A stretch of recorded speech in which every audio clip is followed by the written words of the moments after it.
Clay, this episode, Alliances, shows us that Voyager is more than capable of having a long-running serialized story when they brought back Tuvok's love of orchids in this one, which you mentioned in Tattoo previously. So this show, when people say that this show just starts and stops and forgets about things and doesn't act and doesn't take advantage of its concept and its conceit and everything like that, just remember the flower. Remember that Vulcans love orchids and that Tuvok did a Frankenstein monster on his orchid where he sliced together two of them and said that they were weak, but now they're strong. And then Janeway nodded dramatically.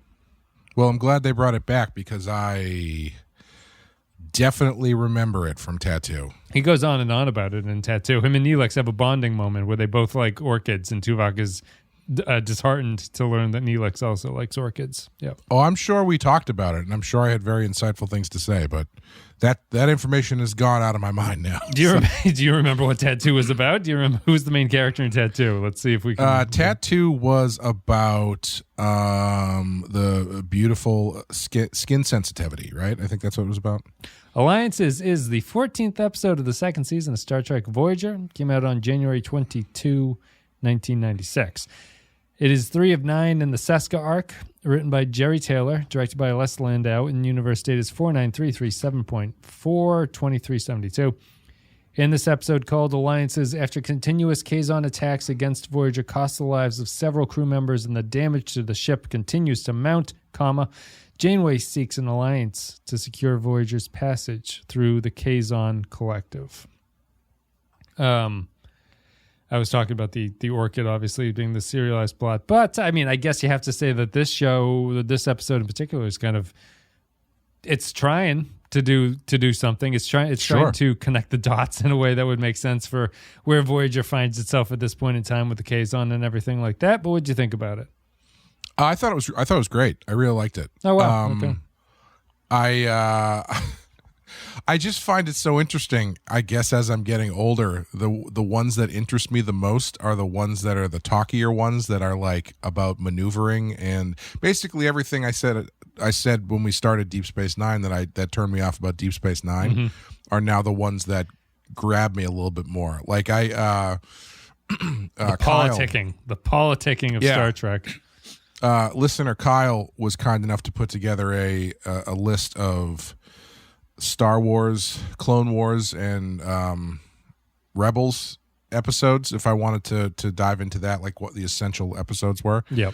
And there was one or two in there that he listed there as like, these ones are just political episodes with Padme. They're not really essential, but you should probably watch them anyway. But they're kind of boring. And I came away being like, those are my favorite ones. I didn't really care about the mythology and the sword spinning. I was really interested in how Padme was navigating the trade politics of the Senate. Yeah. I know. I take back everything I said about Phantom Menace. More documents, please. I need to see some SOP. Yeah. Important documentation about this one. Oh, I thought Alliances was pretty good. I like the fact that it's going after, it's at least trying to sort of to string together something that feels like it should be within the bounds of what Voyager is supposed to be about. And I think that the stuff like Chakotay and Janeway talking is good. I think that the Kazon attacks and being sort of driven to make a choice and stuff really works out.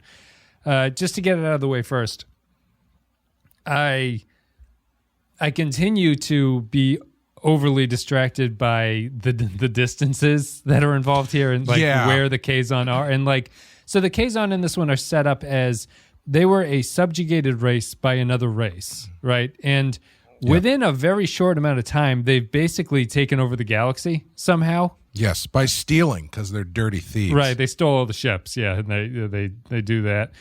And we bring this up all the time, and maybe it's not super important, but it does. The quality of the show is not distracting me yet from the fact that they've been going forever, and they still bump into Kazon that they know. Not even just that they bump into Kazon. Right. They bump into Kazon that they've met before. And it's something that just kind of irks me, or I find it distracting. And maybe if the show was a little bit better, I wouldn't be distracted by it. It's one of those things. Yeah, I agree. I think the biggest problem with this one. Like, I think this one works better in a vacuum than it does really as a piece of a larger story, because it's adding too much stuff and too much backstory out of complete thin air that doesn't seem as plausible given everything that we've seen so far and the distance that they're traveling and everything. Like, when Neelix meets the Tremby, Trimble? Tremas, it's something like that. It's Leon from Deadwood, interestingly. Oh, yeah. When he meets them in the cave and starts talking with them, I was like, oh boy, here we go. Like, I was really into the episode when Chakotay is talking to Janeway about maybe we need to do things more the Maquis way instead of the Federation way, and she's like considering it and like, oh good, they're actually touching on this stuff. I would just like to say before we get into this, I think it's a good episode, completely undone by the last 2 seconds or 30 seconds of the episode. Oh, okay.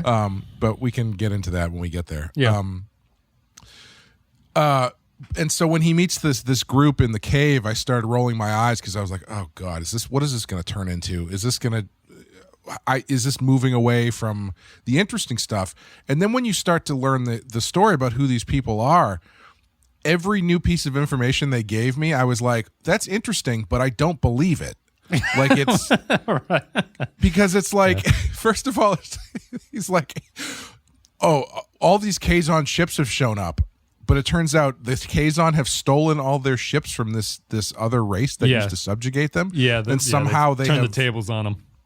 Yeah, and somehow they have stolen every ship in the galaxy at this. Like, I don't know what the width or breadth of this subjugation was, or who these people are, but apparently all the Kazon managed to overrun them and then set up military, like intergalactic military might in. Well, I guess I shouldn't poo-poo it too much based on how nonchalantly the what the fuck are they called? The Trabe, sorry. I got confused earlier when I said it. I thought you were talking about the guy that Neelix meets in the strip bar. Oh, no. The Trabe are the aliens, when the guy from the Trabe is like, I don't know why the Kazon are still so angry. That was 30 years ago. And in my head, I'm like, there are people issuing death threats to other people on the internet because of stuff that happened in movies 30 years ago. Yeah. Do you think I'm supposed to believe that this race, the entire race of people who were subjugated for God knows how long and have turned the tables on you, are going to just let it go after 30 years? Probably not. And it was just a lot of that stuff where I started asking questions about the amount of time and like, why have we never heard about this before? And would this be more interesting if it was a different race? Maybe if it was Kess's people or something, or I don't know. Like, I start asking questions outside of the bounds of this one episode. But this episode in and of itself, taken in a vacuum, I think is pretty good.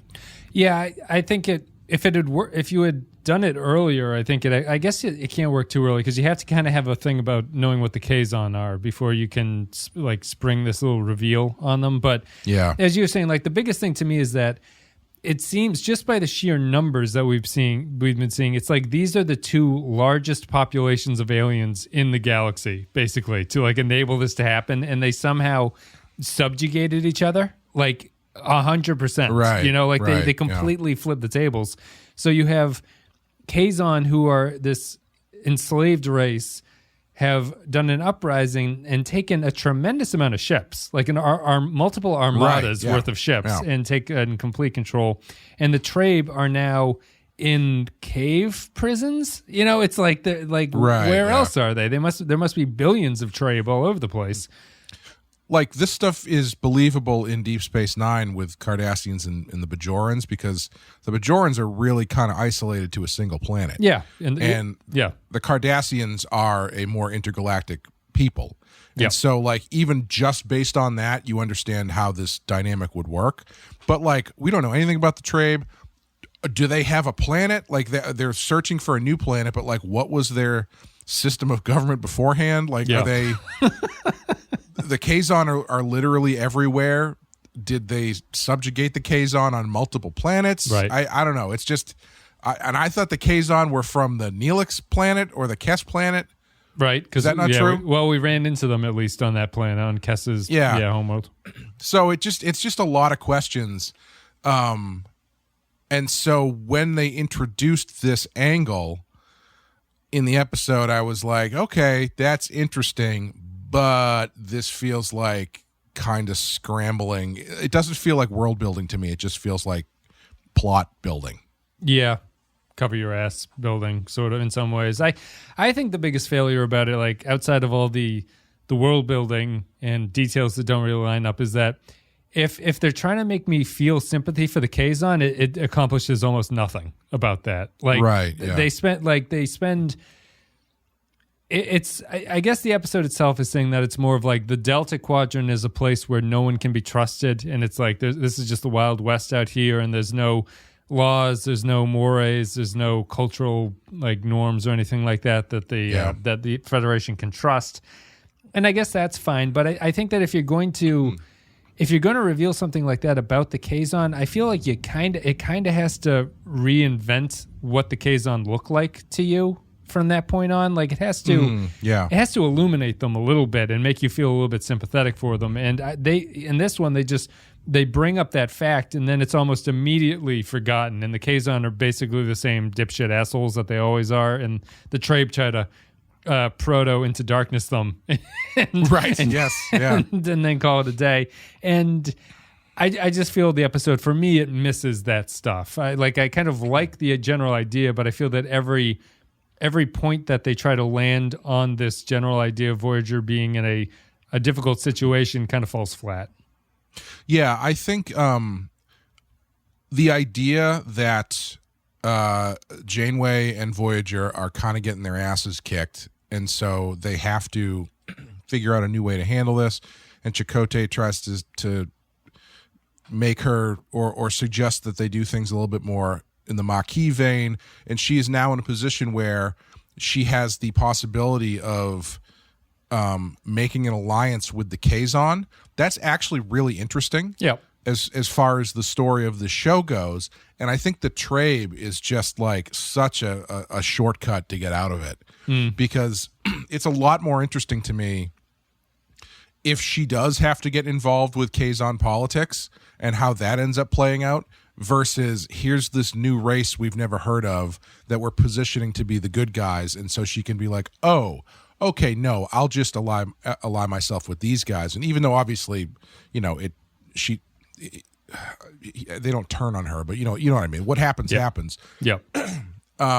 And she's like, I never should have trusted. She's like, yeah, I don't know. That stuff is not nearly as interesting to me as much as the conversation when they're like, well, how could we do this? How could we ally with the Kazon? And someone's like, what if we ask Seska to help us? Yeah. And everyone's like, why would Seska help? And then someone else is like, I mean, if we tell her we'll give her stuff, she might help us. She might. And I was like, that's actually really interesting that they are kind of debating getting in bed with the people who are chasing them in order, it's a fascinating, because what are you going to do at that point? Yeah. Like, how do you get into an alliance with this group without giving away all the stuff that you didn't want to give away before? Or if you are Janeway, how do you get into an alliance with the Kazon without completely abandoning the Federation values and stuff like that? Yeah.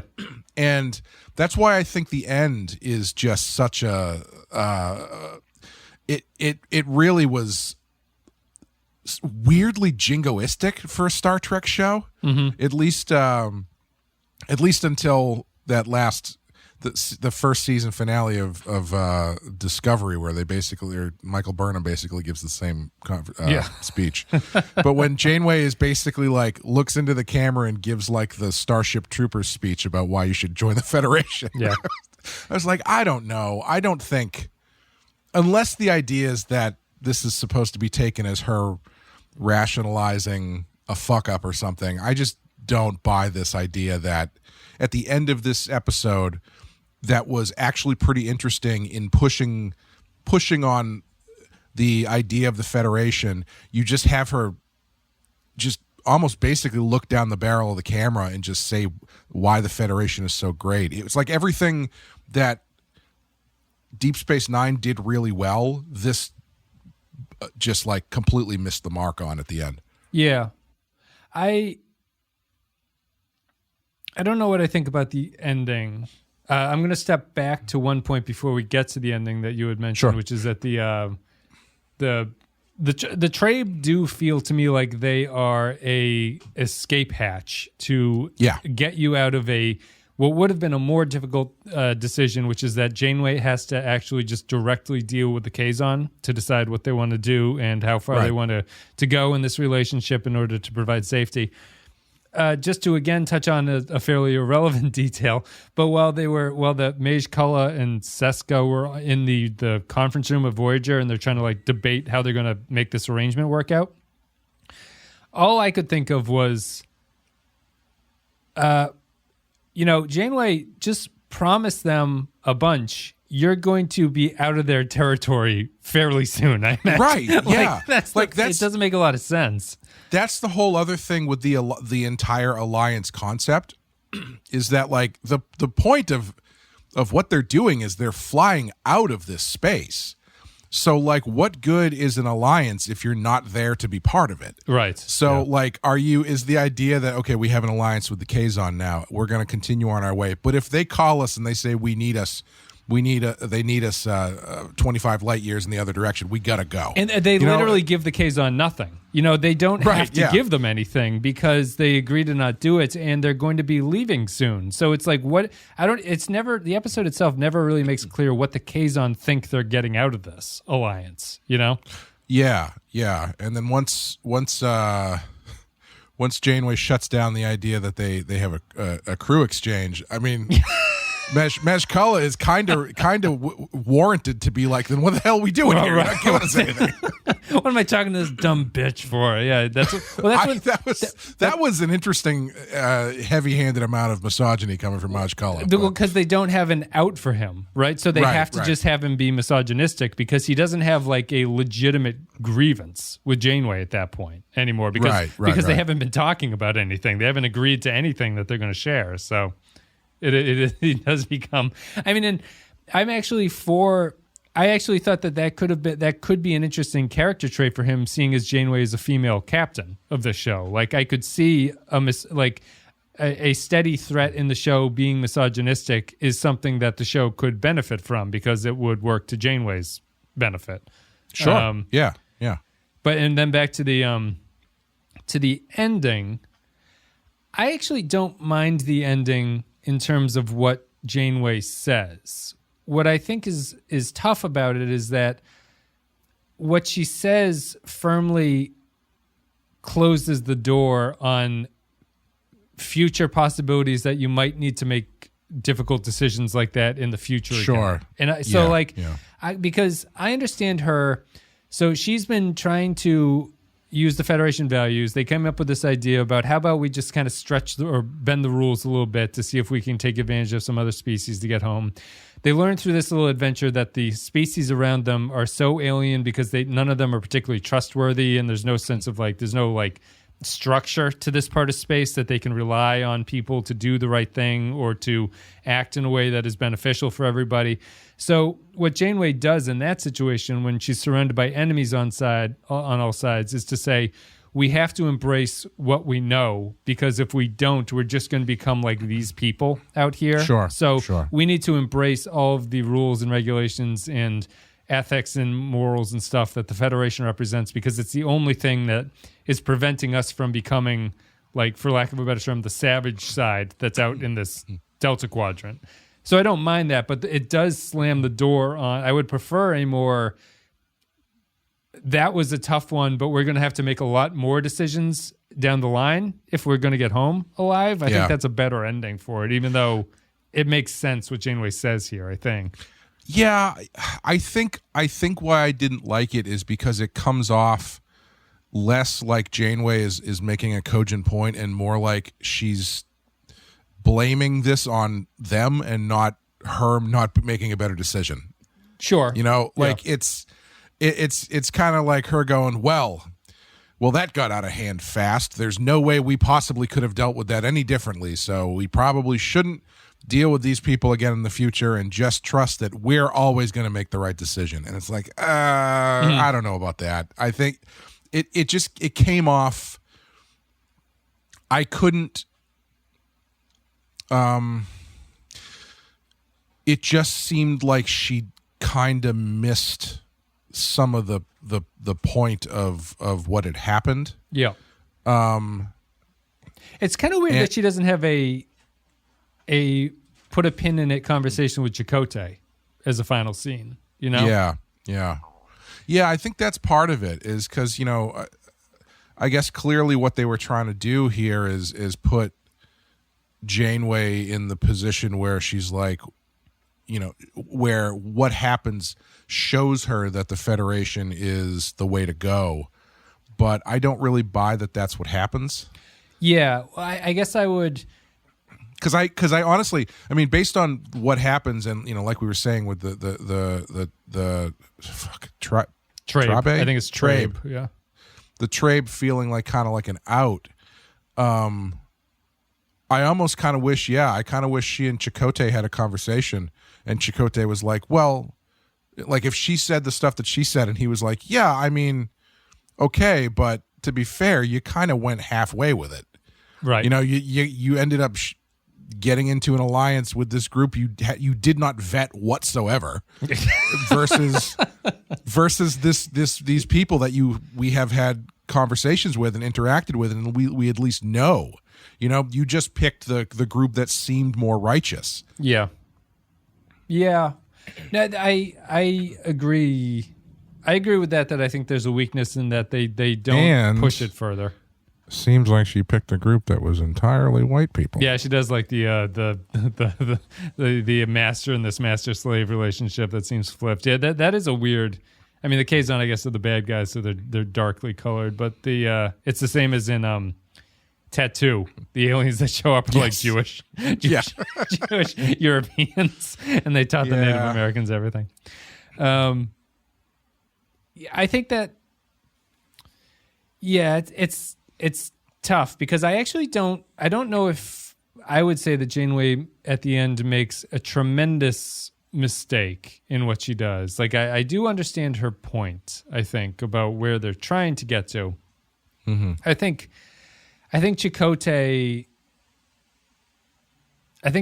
and her talking about either, like, whatever way they go, if they decide that Janeway is going to be right or if Chakotay is going to have a better point, I think that would have been a better way to finish it than having Janeway sort of authoritarianly delivering this to the crew in that conference room. Yeah. Very small side tangent. The conference room in TNG felt spacious. This one feels like everyone is sitting on each other's laps when they're in the conference room for some reason. They're really crammed in there together. And I think maybe what I would agree with you most about the ending is that I feel like Janeway's approach to delivering this dialogue is wrong, really. I don't feel like she should be like Moses coming down from the mountain to deliver the news to everybody. It should be more of a quiet reflection, a quiet conversation with Chakotay about, like, this is why our values are important, because these values are what allow everyone on this ship to work together and stuff like that. And we're not the Kazon and the Trabe. We're not sort of always at each other's necks. And it's, you can compare it to the Maquis and stuff and bring that in. I think that that's a better approach for it that seems more genuine and like kind, and for lack of a better word, like there's a gentler approach to it than the way Janeway does it at the end of this. Yeah, I also wonder, you know, what it would be like if she had performed that speech at the end as though she didn't quite believe it, you know, because it is so what's the word I'm looking for? It is so hopeful and confident. Yeah, that I feel like to have Mulgrew play it as she's saying these words because she thinks these are the words the crew need to hear, but maybe she herself doesn't entirely believe them anymore. Yeah, or is having a moment where she's faulting her own. I think all of this stuff I'm talking about is a symptom of setting up this idea that she needs to, or she should be going a little bit more off book and a little bit more in the Maquis direction, but that doesn't feel resolved. I think it's precisely because there is no scene with Chakotay at the end where they talk about it again. Yeah, and well, I think even fundamentally, to get to that point where that ending makes sense, I think that they have to win something from being duplicitous in this. You know, like right. they have to. Sure. The way that it works out is that they kind of try it and they get nothing out of it, and then they're like, "Well, fuck it, we're never doing that again." So, for Janeway to be a little bit more conflicted about it at the end is a character depth moment there, where Janeway has to they're trying to hold on to those values, but they still. It's kind of the pale moonlight thing, only a lighter version of that. It's like what I did was wrong, but it accomplished a better goal for us. Right. And this episode doesn't have that. They should have ended it where she says that whole thing, and then she's like, "Computer, delete previous message," and then they cut to the rest of the crew. She goes, "What are you talking about?" Oh shit! We all heard everything you just said, Captain. I've recorded it in my personal log. Yeah. I think that's it. Is there anything else about this one? Seska is brought back. I guess this is a Seska arc because Seska is in the episode. Mm-hmm. Well, she says that she's pregnant with Maj Kulla's baby. Yeah. Whether is that or not the that's truth? true, Yeah. I don't know. Yeah. Who's to say? I didn't see her sticking any needles into his back. That's true. And he can't slap her around because she's pregnant. I did notice this is the second episode in a row where they've made direct mention to other characters from other shows. Yeah, in a weird way. This one, Yeah. Is it Tuvok brings up Spock like Janeway doesn't know who he is. I know. Yeah, he's like, there was a person whose name was Spock, and she's like, oh, I don't know that one. Is he a Tuvok. Vulcan? Yeah. The only thing I could think of when he was talking about Spock facilitating the alliance between the Federation and the Klingons is I was like, I wonder what he did about the bomb in the center of Kronos that we know is now canon. Couldn't fix anything. Although that's I guess that conversation is kind of nicely thematic because Tuvok admits that he was wrong about that. You know, sure, which gives Janeway motivation, but Janeway also kind of realizes that she was wrong at the end of this one. So it's not I think the first half of this episode is really good. Yeah, yes, like, I agree. They get into some real interesting stuff, like give some really good conflict to the characters, and then the Trabe show up, and it's just like, all right, let's. How do we do this without fundamentally changing literally anything? Yeah. Although it did lead to a great at the meeting where they were serving refreshments, which I thought was a funny line. When the Kazon are coming in, he's like, Maj Kulla, come on down. They just walk down the stairs. He's like, Maj Robert from the Kazon Arapatu. And he walks in, he's like, Maj Dingling from the Kazon Sharapadikaliga. It's like, wow, this is interesting.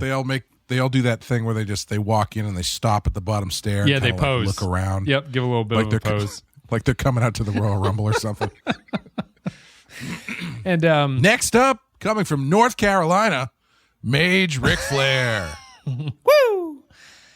We didn't talk about the Into Darkness sequence. I mean, it's sort of fine. A little bit weird. I wish it's weird. I wish they had killed somebody just to, I don't know, give it a little bit more. You would think it would do more damage than just break the windows with a ship firing at you like that. I don't know. Yeah, he was shooting into that place for a while before they hit him with the torpedo. And even after the torpedo didn't even do anything. It just made him go away. Yeah, it's a surprising lack of impact. Yeah, but they didn't kill any of the Kazon. Like, what's the... Again, I'm now asking questions about the Trabe. Like, are they all now subjugated in cave prisons? But apparently not, because they've still got like a fleet of ships. Is this like a Battlestar Galactica situation where they all live on the ships and that's the last of the people or anything? Or like what's going on here? That's my understanding, is that it was a complete flip-flop and the Trabe don't have ships anymore. You know, like, because just by the I don't know, just the quantity of Kazon stuff, Well, but they have to have ships. Well, they have that they armada, show up, right? Yeah, they show up. Yeah, they've got like 15 of them or something, and like, is that it? Like, is that That's the a good existence point. of those their people is now on those ships, or or what? Yeah. What I'm saying is, this is a big thing to add to the story and really not explain whatsoever if you're going to do this in a larger story sense. Why does Neelix not know about this? Great question. You know, funny enough, though, this is an episode where Neelix is actually pretty helpful. Yeah, he is. He's been on a streak the past couple episodes of being helpful, although you would think that he would know about the Trabe and the Kazon, but I guess not. Well, he can't because the writers just told him about it. Yeah, he's still 15 learning the minutes dialogue. before. I think 15 minutes before the episode recorded. I was just thinking about like a way to tie in the fact that they Into Darkness, that conference room with the ending. I think if this was an episode where those Kazon leaders had died, right, and the Trabe resurrected their power over the Kazon by killing their rulers and like causing all this uprising, that is a sense of Janeway got what she wanted, but at great cost for her. And if we were to never to see the Kazon again, it's kind of a tragedy what Voyager did, you know, and that makes that would make the ending speech nonsense to me at that point. Like Janeway has no leg to stand on there, but I think that it gives Janeway an interesting perspective into we're trying to get home, and are we being selfish in our pursuits and causing great trouble to everyone else by doing what we need to do to get home. Yeah, I really hated that scene from a Starfleet point of view. And this is another reason why I think that final scene irked me so much, is because the way that scene plays out is they hear the rumbling of the ship coming. Janeway understands what's going to happen, and then she just runs away and says, "Everybody get down," and then beams herself out of there. Beams out, yeah. Like, that's not honorable, you know. You just lured these people unknowingly, obviously, but you lured these people into a place where they might all get fucking murdered. They don't have transporter tech. Right, they don't have transporters, and your takeaway is that, you know what, we should just the way we do things is the right way. It's like, I don't, that's true. I don't know. I'm not buying that. Like, and also the fact that nobody gets killed. I don't know how anything changes. Like, the Mages just kind of walk out of there and just are like, "Duh, that's annoying. Damn Trabes fell for it again." You know, it doesn't. There's no real change to anything. It's just underhanded deception. But so I don't feel like she really. I don't feel like she suffers any consequences from allying with a group that she knows nothing about, almost getting the Kazon killed, and then just like fucking off at the end. Yeah, that's fair. That's fair. I think it's an episode that's a little bit compromised by the things that it chooses to do and the way that it tries to get the plot through, that it mixes up what it's trying to say in a lot of ways. Yeah. Like, I think that scene would have played better for me if somebody else triggered the transport.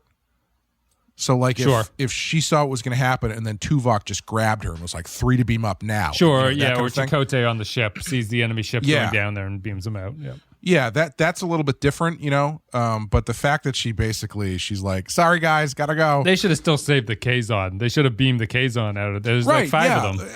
Yeah, I was thinking that too. It was like, why?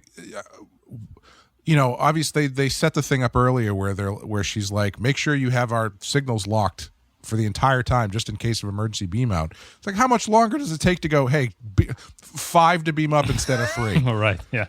It's adding an extra order of fries into your Happy Meal or something. It's not that big of a deal. All right, I guess we're done with Alliance. Well, I guess maybe we should. We'll do the comments. I'm sure it'll come up. I was just gonna bring up the maybe just do it now. Just get out of the way. The fact that the pushback on the ship is fascinating. That they have random crew members do it to Janeway. Yeah, that was interesting. In that, I found it to be an interesting thing that they did, but they didn't really do anything with it. Yeah, like that one guy is talking to the Kazon guy, and then I don't even know if anybody finds out that he was doing that. Oh yeah, I even completely forgot about that. Is he still on the ship? What the hell happened to that guy? I think so. I've never seen that guy before, and all of a sudden he's calling up one of the Kazon guys and trying to backdoor deal with them or something. Huh. He comes back, this guy, I guess. I just clicked on his Memory Alpha bio. I don't know if they ever figured that out or if that's just something that ends there. Interesting. I just thought you would think that a show would have a little bit of balls and have main characters have these conversations with each other. Like it's kind of cowardly to bring in a random crewman who's like an ensign and he's like, "Hey, Captain Janeway, I don't think you're doing the right thing," and she just goes like, "Fuck you," and then walks out of the room. Yeah, you're talking about that guy. Sorry, we were thinking of two different crewmen. Yeah, yes, the guy too. Yeah, that guy at the beginning who talks to Torres too. I think he's like, "Why is Janeway so mean to me?" And Torres straightens him out. Yeah. It's weird. It's what they're going for is good. But I think the back half of it kind of undercuts the stuff pretty severely. The impact. All right, that's it. Thanks everybody for listening. If you want to support the show and the podcast, you can go to patreon.com/the Pensky File. All the shows get supported by going to that website and donating a few dollars a month. You get extra stuff. You get extra podcasts. We're covering Lower Decks right now, or we have been. It might be over by this point, but the third season of Lower Decks is up there. Clay and Amanda do the second string of Stephen King. They're doing 12 Stephen King movies that are not some of the top quality, tippity top stuff that makes a list of the 200 greatest horror movies. There's whole bunches of stuff. Patreon.com/the Pensky File. And as always, our $5 and up patrons get to leave their thoughts about episodes. We read them and we react to them. And so the first one that I am going to go to, I will read. Where the hell is it? Here it is.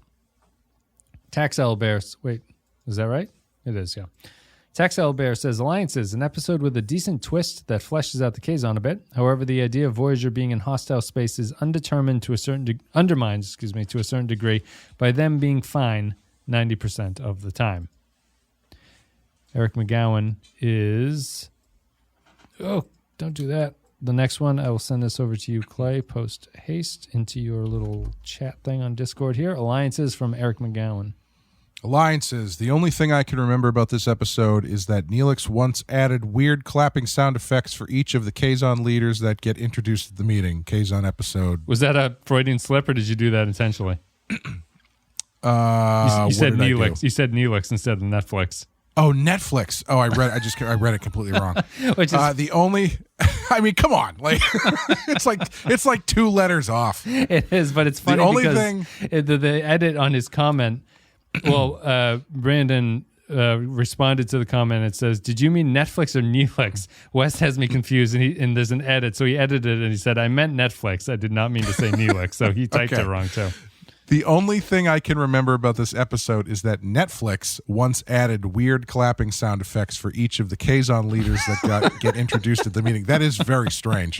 Kazon episode /5. I don't know what that means. It's a Kazon episode out of 5, I guess. Which is low. Okay. All right. I hope it's the canned applause from a dating show on MTV in the late 90s or something where it's just like, woo! I hope one of them it's claps and then the next one it's like the one where it's like ooh. The bad boy. The one they would use anytime Kelly Bundy walked in on Married with Children. Yes, I want that. Someone. Oh man, I might do that. I might have to do that as an edit to pair it with this one. All right, I'll write that down. Next one is cancel Alistair's birthday. Must work on Kazon video must edit. work on potentially viral content. Kyle Barrett says, Alliances. This could be the one that puts us over the top. Kyle Barrett, Alliances. The show continues to refuse to use the main cast for any conflict, so it's Aranda who dies at the start and then Aranda who complains. However, the first half of this one is good stuff, and the conflict of the Maquis way versus the Starfleet way should have been spread out across, the entire series. But the writers can't even spread it out across one episode, and the Trabe story, while connected in a sense, feels too much like a different conflict for a different episode, leading to a weak second half. The episode ultimately is a hodgepodge of every Kazon-related idea, from Seska to Starfleet's retaliation to their backstory, smushed together with no real focus, and then ending with Janeway's unearned jingoistic Federation deifying. Deep Space Nine, this is not. 3 Leons from Deadwood setting the table, hopefully with no unauthorized cinnamon out of 5. I did think it was really funny how after that one guy died at that memorial service, they're like, and you remember him? How he saved so many of us that one time. And you're like, yes, he did. He saved all of us. We all know that this crewman on Voyager, who has been here since the start, is very important. He's so well known that whenever people bring him up, they go, "You were a friend to him, right?" And they go, "Yes." Yes. They go, yes. It. Yeah. He just saved my life once. Saved my life. This is Patrick Seba with Maquis Starfleet. Maquis Starfleet. Gotcha. Maquis Starfleet conflict. Hell yeah, son. That's sick. The Kazon close range. Fuck those guys. They're pricks. For episode 2 of this new show. Woohoo! Wait. Why second season? Must be my Netflix. Two and a half Star Trek titty bars out of 5. I'm sorry. I got distracted because I started getting like in my headphones or my ears rather this like what I thought was distortion, and then I took my headphones off and realized it just started pouring rain outside. Oh, okay. Yeah, there you go. We had those storms a little bit. Hopefully you'll... I was just going to say, I feel bad because my girlfriend just left to take the dog out, so I think she might have got caught in it. You'll feel good. It's been so dry around here. So dry. Aaron Million says, Alliances, finally an episode that feels directly connected to what the show is ostensibly about. A ship decades from its home base, alone, just trying to get home, but forced to deal with enemies in worlds unfamiliar to Starfleet. But it's marred by Janeway's rah-rah proselytizing speech about Starfleet values and ideals. It sounds like some mumbo-jumbo straight out of TNG Season 1. Also, how is Voyager on the brink of collapse with Chakotay and Torres doubting they would ever get warp drive repaired, but then suddenly everything was repaired by the end of the episode, with Neelix saying their food supply is fine for several weeks? If they really did lose warp drive for a few episodes, it might help sell how desperate their situation supposedly is. 3 annoying Janeway speeches out of 5. People don't like the Janeway speech. Yeah,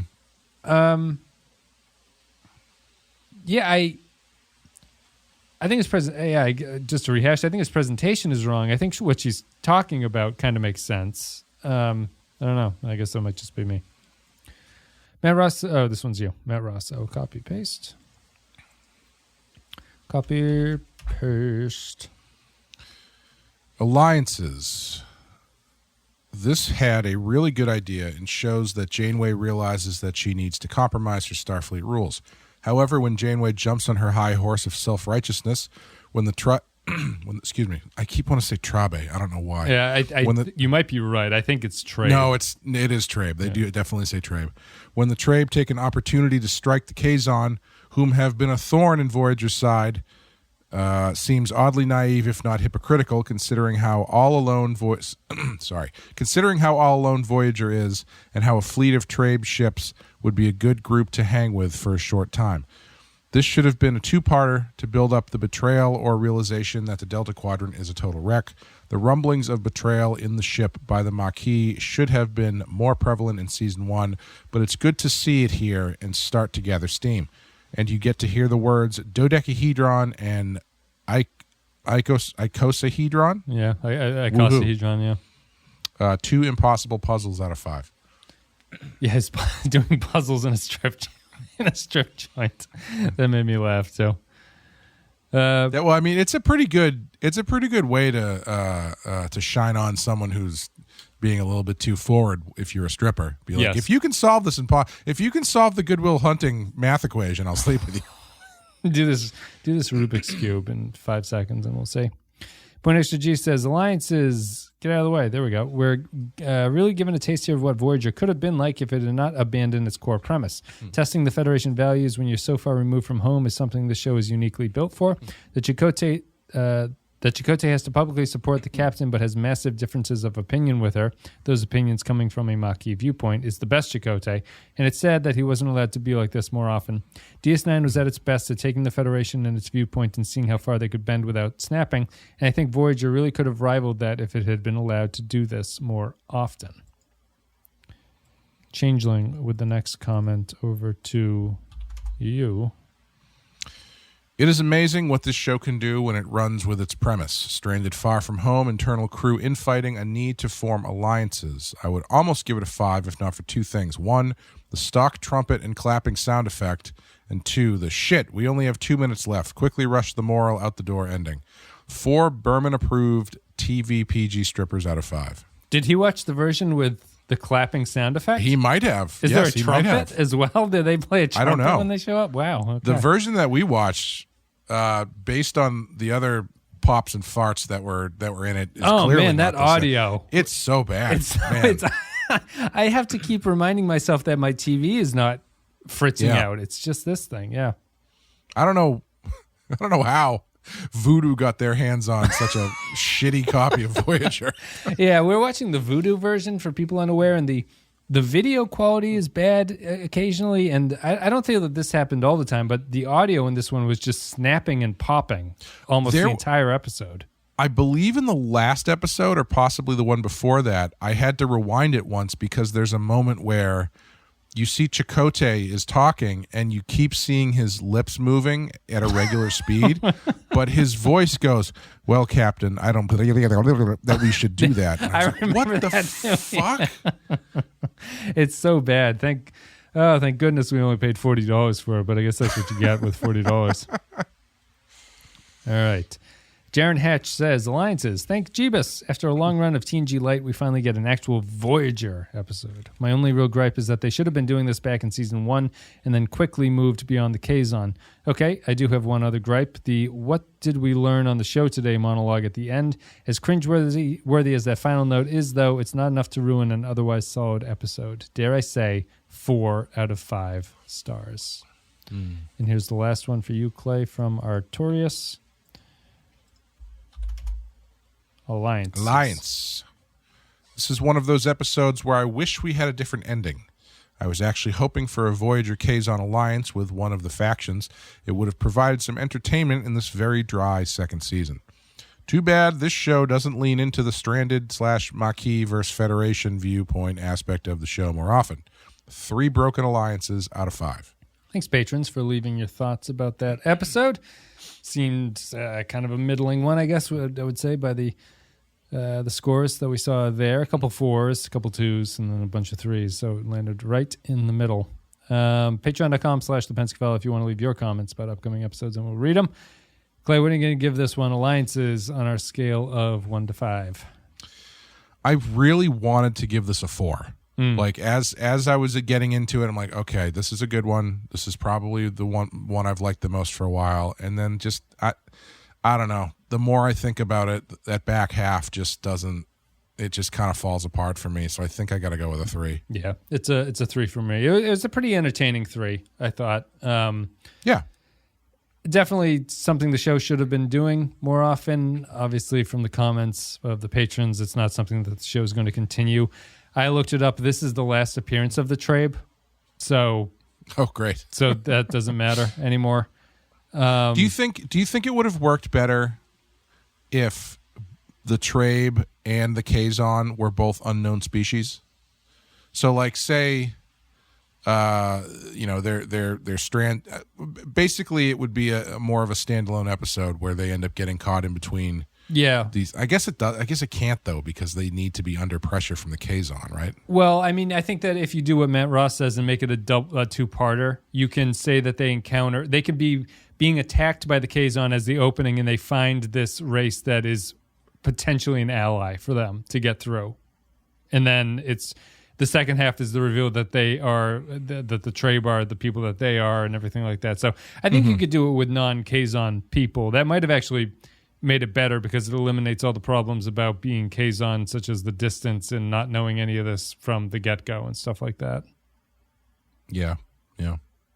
You would think, I think the thing about the Kazon that's weird is that, like, if this was your whole thing, right, it feels like the kind of thing that a species in Star Trek would introduce themselves by saying, right? Like, they'd be like, we are the Kazon, we overthrew the Trabe who had us in shackles, and we are going to take everything from you. Right, yeah. It's weird. Yeah. I'll give it a 3 as well. I thought this was better than the episodes that were in the first half of the show. or the season, but it is undone by its ending. And I think I'll still fight back against the Janeway thing. I don't think it's as I think that there is an intent there that makes a little bit of sense to me.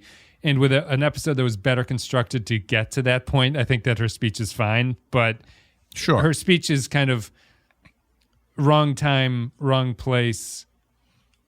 Not exactly the lesson that you thought you were going to be getting from the setup to this one, which is a little bit disappointing. Captain Janeway, this is a home economics class. I don't know what this has nothing to do with what we're talking about here. This is completely irrelevant. Resistance is futile. Thanks, everybody. Thanks, patrons, for supporting the show. Thank you for listening. Clay, do you have anything you want to say before we head out of here? I don't think so. Amanda and I are still covering Stephen King on Patreon. Badass should be back pretty soon, if it's not back already by the time this comes out. And we'll be getting into season 2 of Batman Beyond. And yeah, that's about it for me. That's it, everybody. Thank you very much for listening. Thank you for supporting the show. Hope you enjoyed it. And we'll be back with the next episode, which I think, wait a minute. Let me see. I think we're at Threshold, right? Yeah, we're at Threshold. Okay. It's a famous one, Clay. Oh, boy. So we will see you guys in a week with Threshold. See ya.